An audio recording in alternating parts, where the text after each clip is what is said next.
तो बच्चों पिछली वीडियो में मैंने आपको मैग्नेटिक फील्ड क्या होता है ये बता दिया।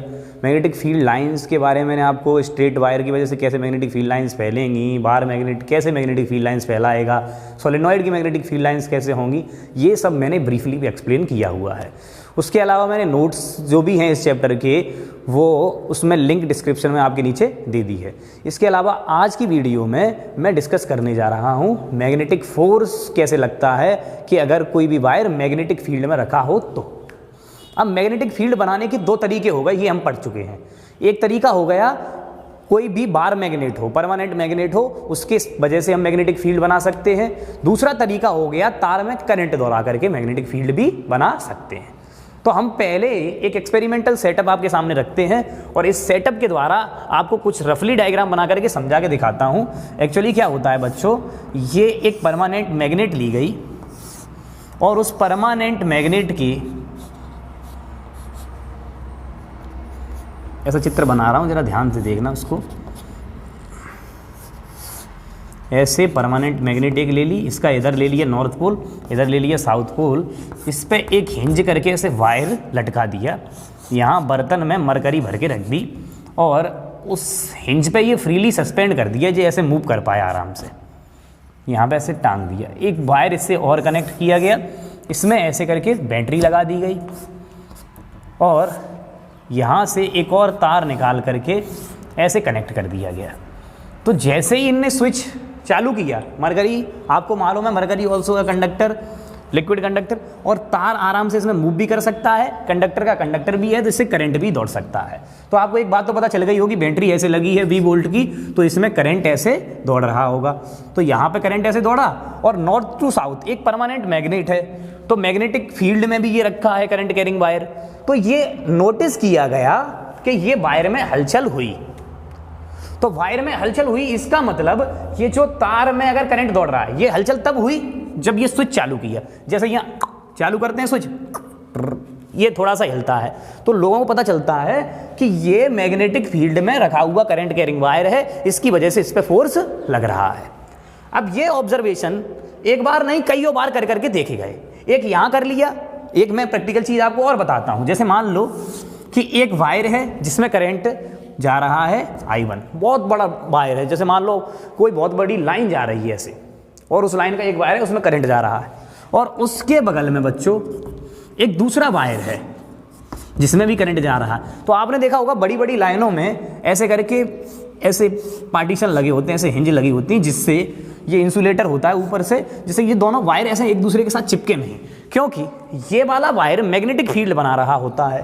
तो मैग्नेटिक फील्ड में रखा हुआ, देखो मैग्नेटिक फील्ड दोनों वायर बना रहे हैं, आप देखेंगे मैग्नेटिक फील्ड किधर बना रहे हैं, इसके लिए आप राइट हैंड थंब रूल लगा सकते हैं। इसमें करंट इधर जा रहा है तो इसके लिए मैग्नेटिक फील्ड इनवर्ड हो गया, इसमें करंट इधर जा रहा है तो I2 के लिए I1 की तरफ अंगूठा रखना है और उंगलियां किधर आ रही हैं बाहर। तो I2 की वजह से मैग्नेटिक फील्ड I1 के लिए बाहर और I1 का I2 के लिए अंदर, तो दोनों मैग्नेटिक फील्ड लगा रहे हैं और करंट भी जा रहा है। तो मैग्नेटिक फील्ड में रखे हुए वायर की पे फोर्स लग सकता है। आपको 12th में ये और डिटेल में पढ़ना है कि किधर कितना लगेगा फोर्स है, उसके लिए फॉर्मूले आएंगे, BIL μ1 ऐसे करके फॉर्मूले में आपके सामने लिख दूं थोड़े से।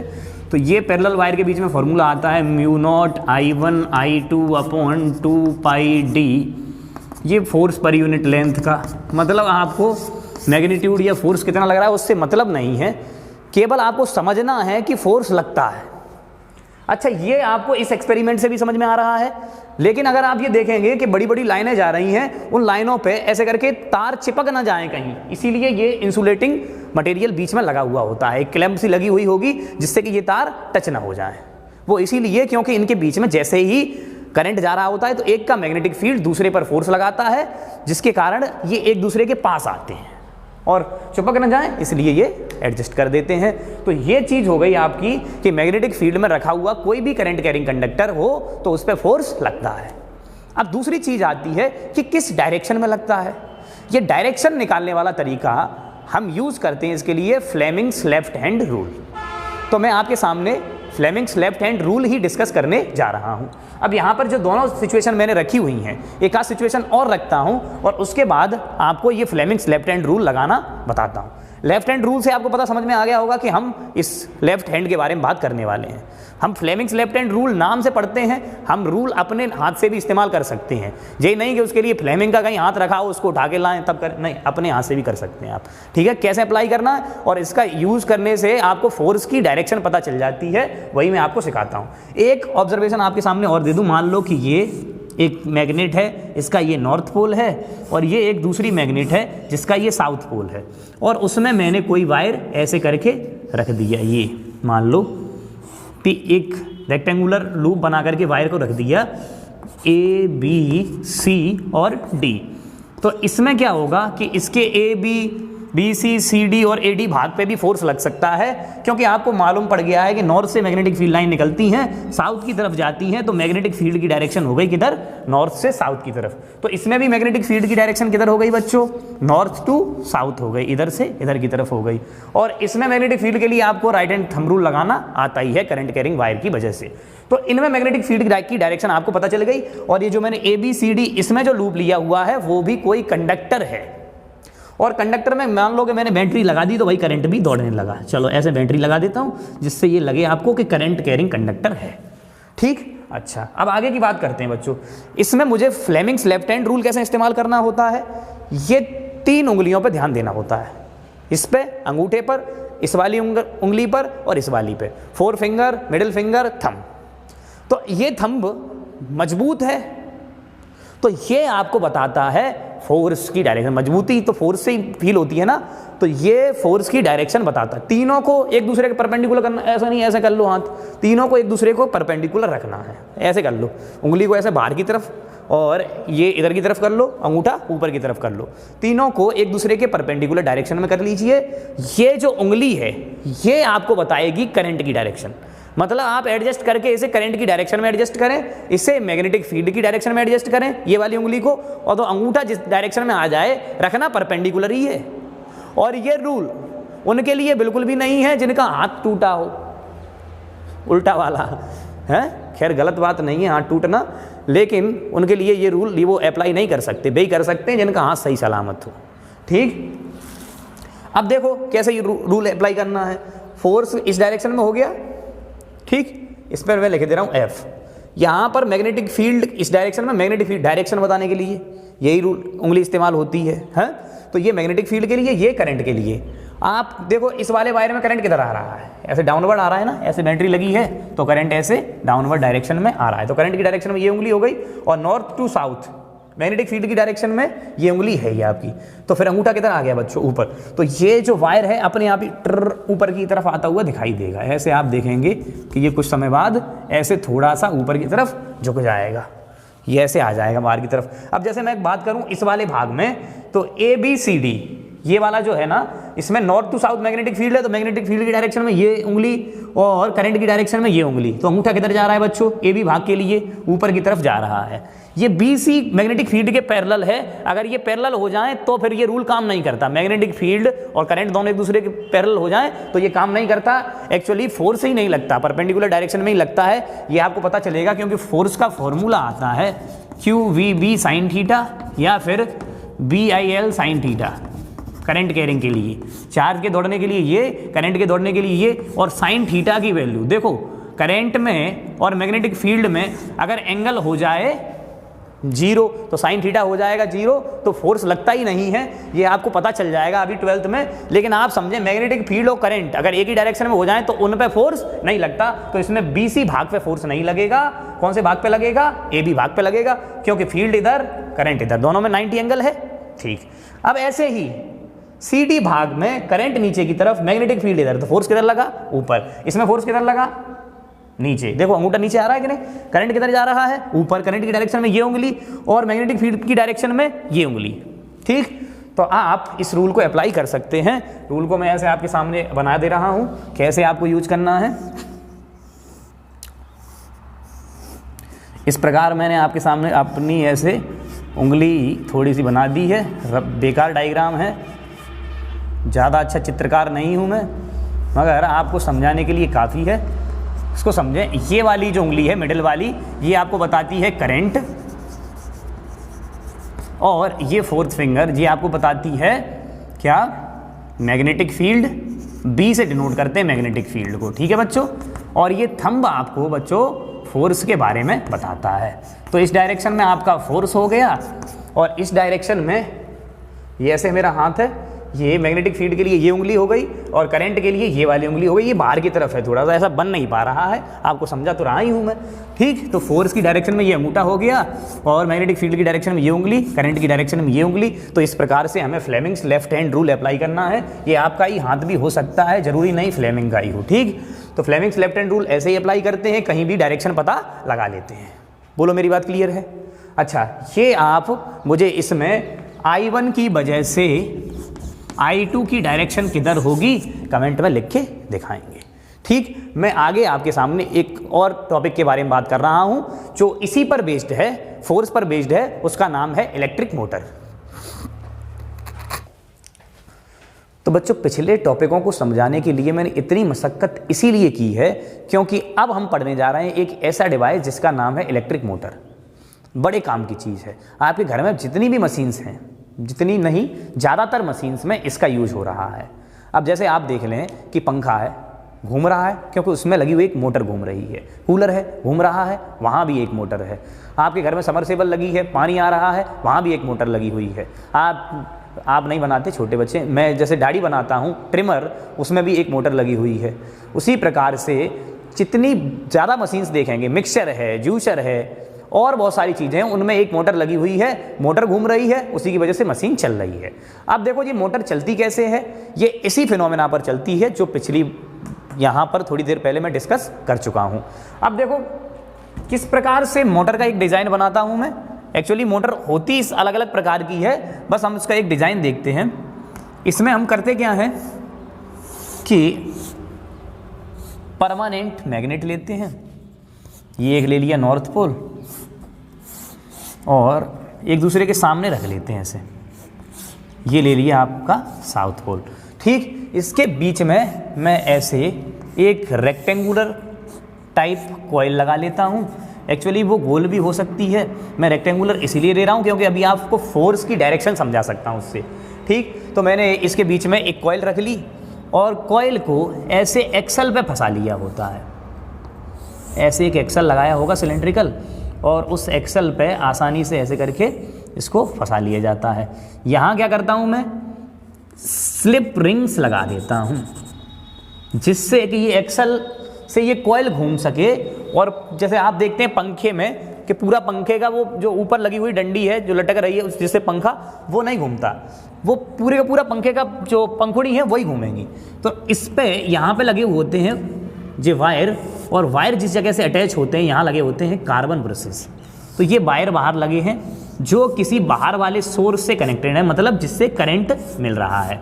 अब आप समझो कि यहाँ पर ये लगे हैं, इन्हें कहते हैं कार्बन ब्रशेस, जो घिसते रहते हैं, और जिससे अगर देखो कार्बन ब्रश नहीं होंगे तो ये घूमेगा और घिसेगा, तो यहाँ पे हीट पैदा होगी, आग भी लग सकती है। इसीलिए कार्बन ब्रशेस क्या है कि घिसते रहते हैं, आग नहीं लगती उनमें। और देखो दूसरी चीज़ ये लगी होती है स्लिप रिंग्स, जो जिन पे ये पूरा एक्सल जो है स्लिप कर सकता है। इसके अलावा बच्चों यहाँ पर ये कॉइल होती है, एक टर्न नहीं होता है इसमें, तार वहीं के वहीं कई बार लपेट देते हैं, लेकिन सब हैं इसी डायरेक्शन में। तो मैं एक ही लेके समझाता हूँ। इस कॉइल को मैंने कह दिया ये ABCD एक रेक्टेंगुलर कॉइल है। आपको बोर्ड के एग्जाम में ये क्वेश्चन जब भी आता है तो 5-5 नंबर में लिखने को आ जाता है। तो कभी भी लिखने समय मेरे 4 बातों को ध्यान रखें। आप पहले लिखें इंट्रोडक्शन, फिर आप लिखें उसका प्रिंसिपल। मैं इसका लिखा हुआ पूरा भाग आपको नोट्स में प्रोवाइड करा दूंगा। फिर लिखें आप कंस्ट्रक्शन, फिर लिखें आप बच्चों वर्किंग। 5 नंबर में इलेक्ट्रिक मोटर में क्वेश्चन ऐसे डायरेक्टली पूछ लिया जाता है। Define principle working of construction electric motor, ऐसे करके आपसे पूछ लिया जाता है। इसीलिए आप ये 4 पॉइंट पे ध्यान दें। पहले तो इंट्रोडक्शन दें, प्रिंसिपल बताएं किस प्रिंसिपल काम करती है, कंस्ट्रक्शन यही वाला जो पूरा 2 बार मैग्नेट लेनी है, स्ट्रॉन्ग शू हॉर्स टाइप लेनी है, उनके बीच में कॉइल रखनी है, ये इस प्रकार से आपको लिखना होगा। उसके अलावा आपको एक्सटर्नल सोर्स से कनेक्ट करना है, स्लिप रिंग का इस्तेमाल करना है, कार्बन ब्रशेस का इस्तेमाल करना है। ये सारी की सारी चीज़ें आपको कंस्ट्रक्शन में बतानी है।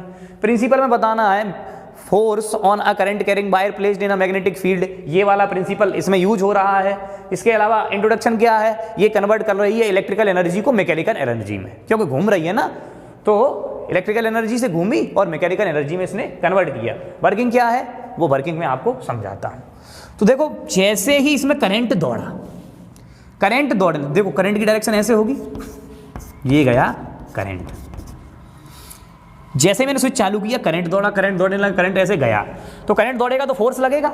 अब फोर्स कैसे लगेगा, देखो फोर्स ऐसे लगेगा कि ये करंट और नॉर्थ टू साउथ इधर मैग्नेटिक फील्ड। तो आप देखें फिर से फ्लेमिंग्स लेफ्ट हैंड रूल लगाएं, करंट की डायरेक्शन में ये उंगली, मैग्नेटिक फील्ड की डायरेक्शन में ये उंगली, अंगूठा जिधर उधर ही फोर्स।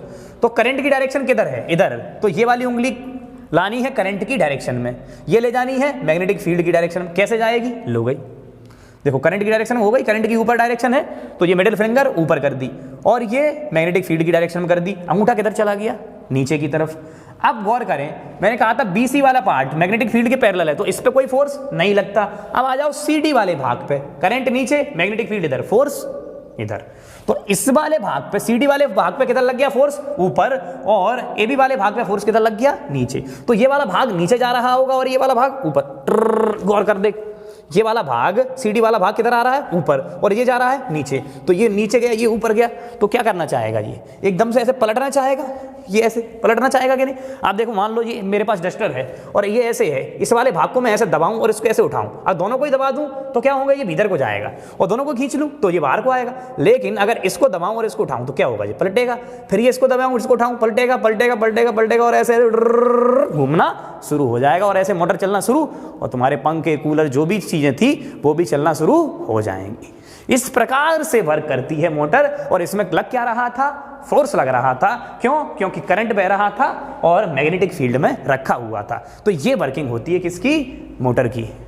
लेकिन ना आप लिख सकते हैं लैंग्वेज में, और उसके लिए मैं नोट्स दे ही रहा हूं आपको, मगर पहली बात है महत्वपूर्ण इसमें समझना कि आखिर ये हो कैसे रहा होगा।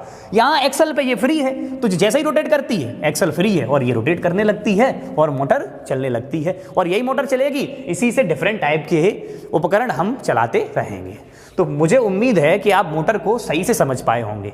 एक बार फिर से समझ लीजिए डायरेक्शन को, फ्लेमिंग्स लेफ्ट हैंड रूल लगाना है। इसमें मैग्नेटिक फील्ड की डायरेक्शन में ये उंगली रखनी है, करंट की डायरेक्शन में ये उंगली, तो अंगूठा जिधर जाएगा उधर फोर्स। तो मैंने ऐसे रखा, इस वाले भाग पर नीचे की तरफ फोर्स लगा, और CD वाले भाग पर, क्योंकि करंट की डायरेक्शन में ये उंगली, मैग्नेटिक फील्ड की डायरेक्शन में ये उंगली, अंगूठा ऊपर, तो इस पे फोर्स लगा ऊपर, इस पे फोर्स लगा नीचे, और इस प्रकार से ये मोटर ये ऐसे इस पे नीचे, इस पे ऊपर, तो ये घूमना शुरू, फिर इस पे नीचे, इस पे ऊपर, ये घूमना शुरू और घूमना शुरू, और मोटर चलना शुरू।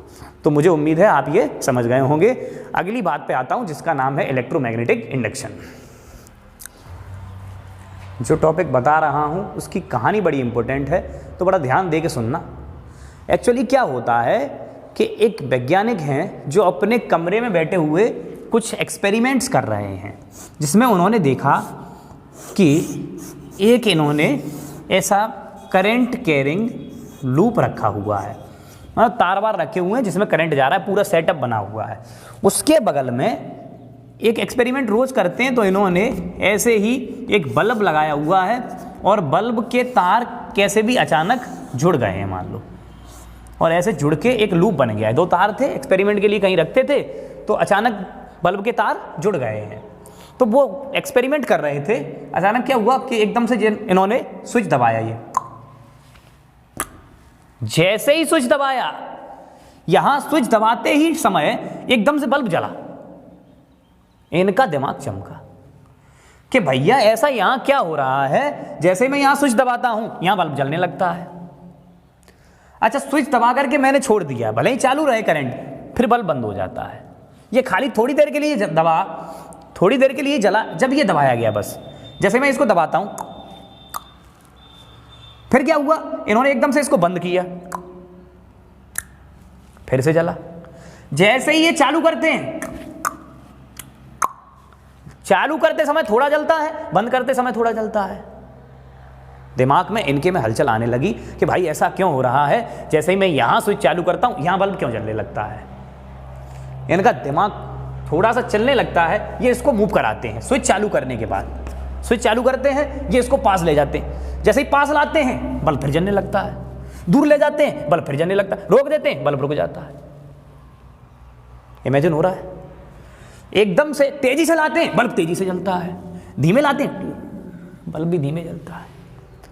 तो ये ऐसा यहां पर हो रही हलचल, और दूर रखा है, हलचल यहां हो रही है, फिर इसको कैसे प्रभावित कर रही है? सबसे महत्वपूर्ण बात ये थी। यहां ये ऐसी चीजें नोटिस करते हैं कि इसमें अगली बार क्या करते हैं, गुस्से के मारे इसको ऐसे करके तार वार को एकदम से इकट्ठा करते हैं। तो जैसे ही तार इकट्ठे होते हैं बल्ब फिर जलने लगता है। तार फैलाते हैं, वो एकदम से दूर करते हैं, एरिया बढ़ाते हैं इसका, बल्ब फिर जलने लगता है, रोक देते हैं बल्ब बंद। कुछ भी हलचल चाहे तो इसमें करो चाहे इसमें करो, और वो हलचल खुद की एनर्जी खर्च करके, खुद की ताकत खर्च करके, जैसे ही मैं यहां करता हूं या यहां करता हूं, हलचल कैसी हो रही है इसको मैं अभी नोटिस कराऊंगा, लेकिन वैसे ही यहां बल्ब जलना शुरू हो जाता है। स्विच दबाया बल्ब जला, बंद किया बल्ब जला, दूर ले गए बल्ब जला, पास लाए बल्ब जला, तेजी से लाए तेजी से जला, धीमे लाए धीमे जला। तो ऐसी कुछ चीजें हुई, मतलब यहां का परिवर्तन यहां असर दिखा रहा है, ये सबसे जरूरी चीज है। तो ये जा रहा है, जैसे ही ये पास आ रहा है तो ये आने नहीं देना चाह रहा, रुक जल के, ये दूर जा रहा है तो जाने नहीं देना चाह रहा। तो कुल मिलाकर के ये कर क्या रहा है, पास आता है तो आने नहीं देता, और दूर जाता है तो जाने नहीं देता। ऐसा कुछ सीन यहाँ क्रिएट कर रहा है। एक्चुअली कुछ और सीन मैंने यहाँ देखे, वो क्या कि यही जो बल्ब लगा हुआ था, इसमें अभी एक कॉइल ऐसे बनाता हूँ, रेक्टेंगुलर सी बना ले रहा हूँ, ठीक, इसके बगल में ये मैग्नेट लेके आते हैं अगली बार। इनने ये बात इनके दिमाग में है कि मैग्नेटिक फील्ड बन रहा है इसके आसपास, ऐसा और तो कुछ जा नहीं रहा, एक ही चीज जा रही है, मैग्नेटिक फील्ड। तो मैग्नेटिक फील्ड वाली बात दिमाग में आती है, current carrying wire magnetic field बनाता है। इसी प्रकार से एक बार मैग्नेट भी मैग्नेटिक फील्ड बनाती है, तो अगली वाली सिचुएशन में ये बार मैग्नेट को बल्ब के पास तेजी से लाते हैं। तो जैसे ही बार मैग्नेट पास आई बल्ब जला, दूर गई बल्ब जल। अब तो इनके दिमाग में कंफर्म हो गया कि ये मैग्नेटिक फील्ड ही यहां पर बल्ब जलाने या मैं कह दूं कि करंट दौड़ाने की रिस्पॉन्सिबल है। तो इन सिचुएशन से एक्चुअली जो मैं यहां कर रहा हूं या यहां कर रहा हूं, इन दोनों सिचुएशन में जो चीज हो रही है उसे कहते हैं मैग्नेटिक फ्लक्स, जो डिपेंड करती है मैग्नेटिक फील्ड पर, एरिया पर, और एक और चीज पर, कॉस थीटा पर। एक्चुअली मैं इसको समझाऊंगा नहीं कि कैसे कैसे इस पर डिपेंड करती है, मगर आपको थोड़ी बहुत अपने आप ही फील होने लगेगी कि जैसे ही मैं स्विच बंद करता हूं, करंट बंद, मैग्नेटिक फील्ड बंद। तो मैग्नेटिक फील्ड एकदम से बंद, तो मैग्नेटिक फील्ड में चेंज हुआ, और स्विच चालू, करंट चालू, मैग्नेटिक फील्ड चालू, यानी कि फिर से मैग्नेटिक फील्ड में चेंज हुआ। कुल मिलाकर के मैग्नेटिक फील्ड में, एरिया में या एंगल में, तीनों में से किसी भी चीज में चेंज हो, जैसे मान लो अगर इस लूप को मैं ऐसे करके घुमाता भी हूं तो एरिया में चेंज होता है, सॉरी एंगल में चेंज होता है।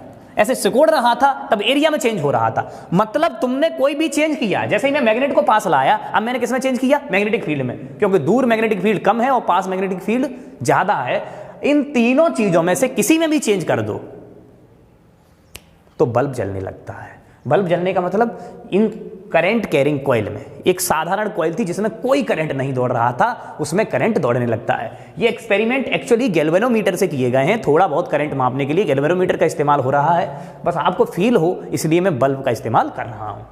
तो इनमें से तीनों में से कोई भी चीज का चेंज ही इसमें करंट का जन्म का कारण होती है, और यही वाला टर्म कहलाता है इलेक्ट्रोमैग्नेटिक इंडक्शन। सबसे पहले ये जो एक्सपेरिमेंट करे हैं वो करे हैं माइकल फैराडे ने। माइकल फैराडे के बारे में आप सुनोगे तो उन्होंने अपनी लाइफ में पढ़ाई के लिए बहुत ही स्ट्रगल किया हुआ है। ये कहानी मैं ज़्यादा उनकी डिटेल में किसी दिन बताऊंगा, मगर बहुत बड़े विद्वान हैं वो। उन्होंने ये एक्सपेरिमेंट, ऐसे लोग कह देते हैं कि वो माइकल फैराडे ने तो मतलब अचानक से उनको एक्सीडेंटली ये ऐसा हो गया था कि ये स्विच चालू हुआ। वो एक्सपेरिमेंट करते हैं रोज, अचानक से ऐसा कुछ भी नहीं हो जाता।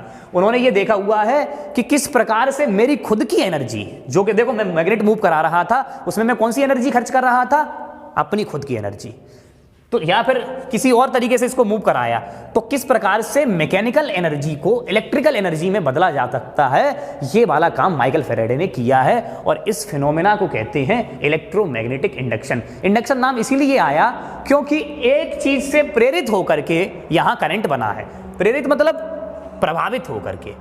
ठीक, आप किसी दूसरे गलत संगत वाले बच्चे के साथ प्रभावित होकर के बिगड़ भी सकते हैं और पढ़ने वाले बच्चे की संगत के साथ आप सुधर भी सकते हैं। उसी प्रकार से यहाँ पे भी प्रभावित होना है। यहाँ पर भी क्या हुआ है कि यहाँ पर जो करंट की हलचल थी उसके प्रभाव के कारण यहाँ बल्ब जला है।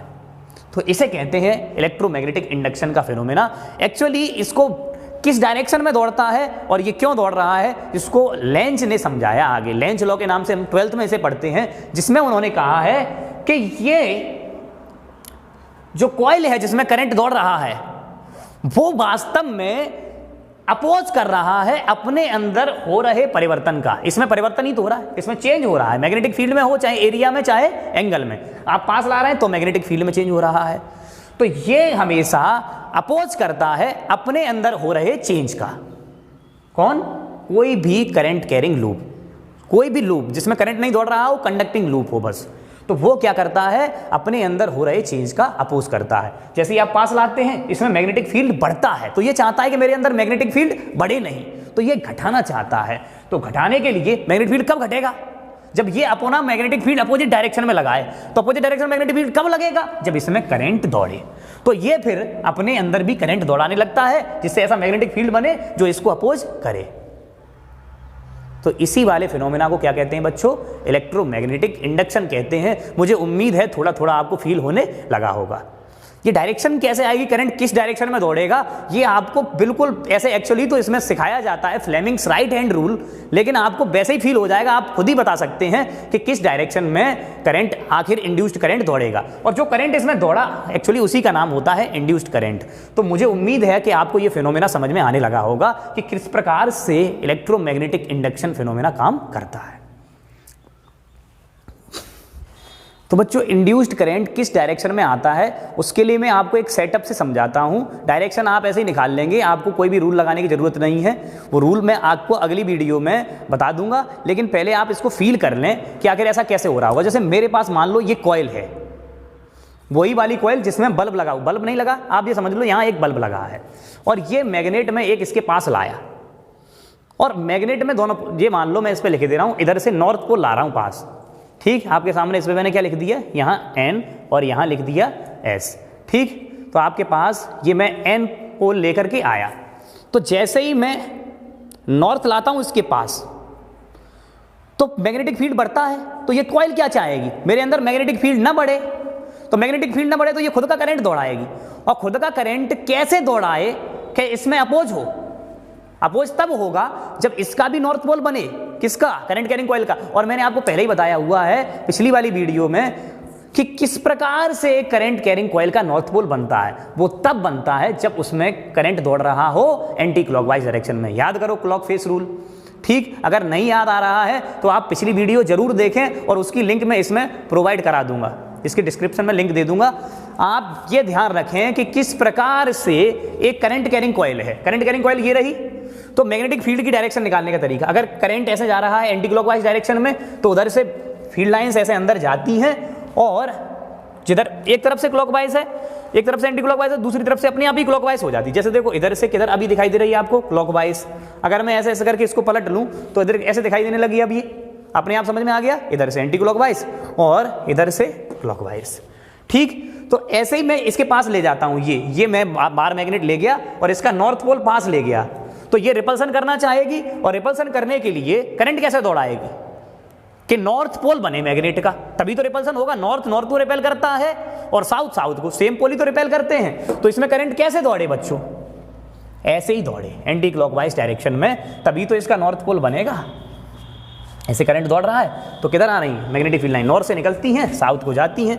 तो इधर से मैग्नेटिक फील्ड लाइन आई और इन्होंने अपोज किया, तो अपने आप जैसे ही मैग्नेट आप पास लाएंगे इसका क्या बन जाएगा, इसमें करंट एंटी क्लॉकवाइज डायरेक्शन में। मुझे उम्मीद है कि आपको कैसे करंट दौड़ रहा है ये समझ में आने लगा होगा। रूल हाथ कैसे यूज करना है और वो भी आपको बताई दे रहा हूं। एक्चुअली इसमें होता है फ्लेमिंग्स राइट हैंड रूल का इस्तेमाल। यहाँ पर ये जस्ट उल्टा क्यों है? क्योंकि ये अपोजिट डायरेक्शन में करंट दौड़ाता है, अपोज ही कर रहा होता है। तो इस डायरेक्शन में फोर्स था, इसी डायरेक्शन में मोशन, जिस चीज़ को आप मोशन करा रहे हैं, बार मैग्नेट जिधर ले जा रहे हैं, तो ये मोशन के लिए थंब की डायरेक्शन का इस्तेमाल करते हैं, और ये मैग्नेटिक फील्ड की डायरेक्शन के लिए, और ये इंड्यूस्ड करंट की डायरेक्शन के लिए। वही फिंगर, आप वो फिंगर ना यूज करके वैसे ही समझ में आने लगेगा होगा अपोज कब हो सकता है, वो आप सॉल्व कर सकते हैं। जैसे मान लो मैंने आपके सामने ये रखा हुआ है एक वायर जिसमें करंट दौड़ रहा है ऐसे आई, और इसके बगल में मैंने ऐसे लूप रख दिया, तो इसमें मैंने क्या किया, करंट बढ़ाया, तो भी इसमें करंट दौड़ने लगेगा अपने आप। बढ़ाने से कैसे दौड़ने लगेगा?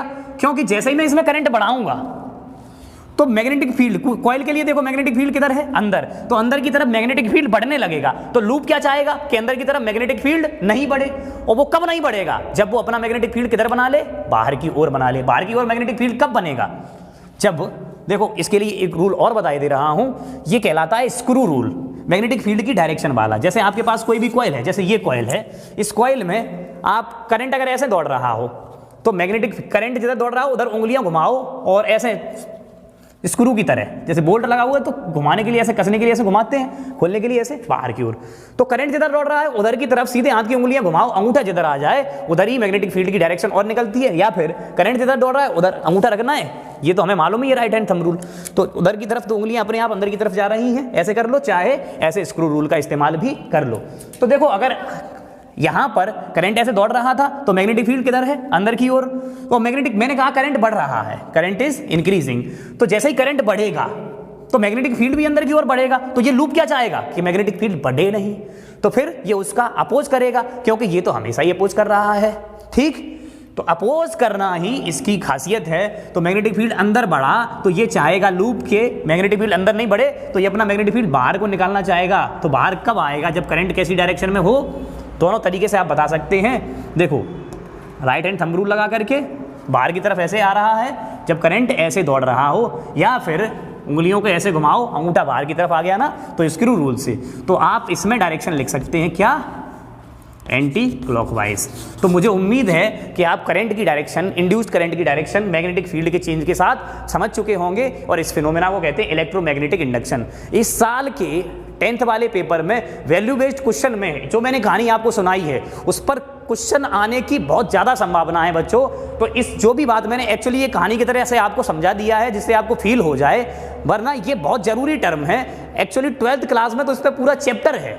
और आगे की जो लाइट वाइट का जो फिनोमेना आज की तारीख में जो अपने घर पे आप बिजली का इस्तेमाल कर रहे हैं, वो भी इसी फिनोमेना के बलबूते पर ही आपके पास पहुंच पा रही है।